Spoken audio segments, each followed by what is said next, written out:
തൂവെള്ള വസ്ത്രധാരികളായ ജനലക്ഷങ്ങളുടെ സംഗമത്തിനായി അറഫ മൈതാനി ഒരുങ്ങിക്കഴിഞ്ഞു. പാരാവാരം പാൽക്കടൽ തീർക്കുന്ന അറഫ ലോകത്തിനെന്നും അത്ഭുതം തന്നെയാണ്.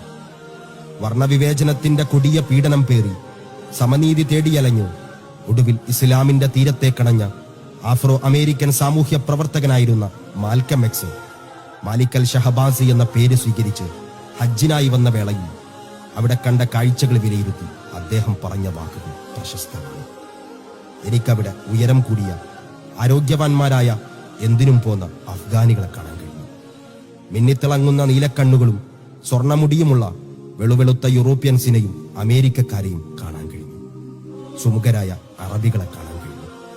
എന്നെക്കാൾ തൊലി കറുത്ത ചുരുണ്ട മുടിയും തടിച്ച ചുണ്ടുകളുമുള്ള നീഗ്രോ വിഭാഗത്തിൽപ്പെട്ട ആഫ്രിക്കക്കാരെയും കാണാൻ കഴിഞ്ഞു.